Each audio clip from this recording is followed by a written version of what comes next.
Hello পিওস, কি অবস্থা সবার? কেমন আছেন সবাই? আশা করি সবাই ভালো আছেন। কক্সবাজার নিয়ে একটা ভিডিও করছিলাম, এর দ্বিতীয় পর্ব নিয়ে আসলাম আপনাদের মাঝে। আপনারা সাথে থাকবেন। এই তো এটা হচ্ছে কুল শেড। আমি এখন কুল শেডে ঢুকবো। দেখেন কুল শেডেতে কি কি আছে। এরকম কক্সবাজার মহেশখালী মাতার বাড়িতে এরকম 4টা কুল শেড আছে। এগুলোর নাম হচ্ছে কুল শেড। এইগুলো যেগুলো দেখা যাচ্ছে এগুলো হচ্ছে কয়লা।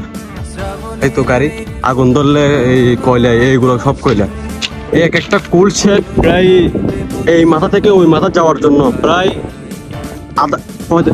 20-25 মিনিট হাঁটতে হয়। মানে এই মাথা থেকে এই মাথা। এমনি দেখা যাচ্ছে কি এখানে আর এখানে, কিন্তু অনেক দূরে।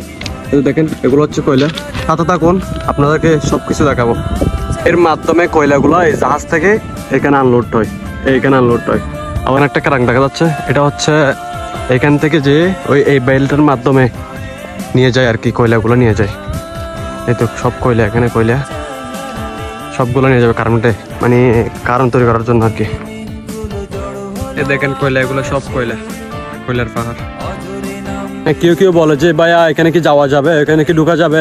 আসলে কেউ ঢুকতে পারবে না। আচ্ছা, কোনো কারণ ছাড়া ঢোকান এখানে অসম্ভব, মানে কোনো কারণ ছাড়া এখানে ঢোকা যাবে না।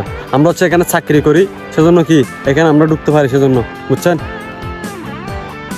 দেখেন কি সুন্দর সুন্দর, এতে মানে এমন এরকম কুল শেড দেখা যাচ্ছে, এরকম 4টা কুল শেড। একটা কুল শেড মনে হয় এখান থেকে ওই মাথা হাঁটলে প্রায় আপনার থেকে 25 মিনিট লাগতে পারে। দেখেন সাথে থাকেন, আর আপনাদেরকে নতুন নতুন জিনিস দেখাবো, সাথে থাকেন। এই তো এগুলো হচ্ছে কার্বেন, এগুলো দিয়ে মানে কারেন্ট তৈরি হয় আর কি। এগুলো দিয়ে কারেন্ট তৈরি হয়। এগুলো হচ্ছে পানি আটকা রাখে, মানে সাগর থেকে পানি নেই, এখানে পানি আটকা রাখে। এই কারেন্ট তৈরিটার প্রসেসটা হচ্ছে কয়লা আর পানি, এই দুটোটার মাধ্যমে, কয়লা আর পানি আর কয়লার মাধ্যমে কি কারেন্টটা তৈরি হয় আর কি। এই দুটোটার মাধ্যমে, প্রসেসের মাধ্যমে মানে কি কারেন্টটা তৈরি হয়।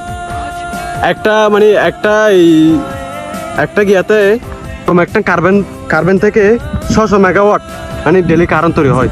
2টা মেগাওয়াটে কি 1200 ওয়াট কি কারেন্ট তৈরি হয়, 2টা। এতটুকু আপনাদেরকে দেখানোর ইচ্ছা ছিল।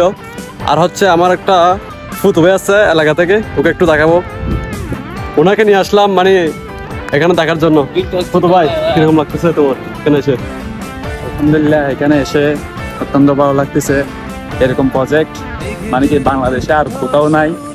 এখানে এসে মানে কি আমার এই নিজের ডিপার্টমেন্টের সাবজেক্ট এটা, আমি এখন এতদিন বইয়ে পড়ে আসছিলাম, এতদিন বাস্তবিক বইয়ে দেখতেছি, বাস্তবে দেখে আমি অত্যন্ত মানে কি ভালো লাগতেছে। ওকে, আর হচ্ছে আপনাদেরকে এতটুকু দেখার জন্য আমি আসছিলাম। আবার আমি যদি এখানে থাকি আরও নিয়ে আসবো আপনাদেরকে, কিভাবে কারেন্ট প্রসেস ভাবে কিভাবে কারেন্ট তৈরি হয় এগুলো সব দেখাই দেবো আর কি। মানে এতটুকু রইলো, দোয়া করবেন, ভালো থাকবেন, আসসালামু আলাইকুম।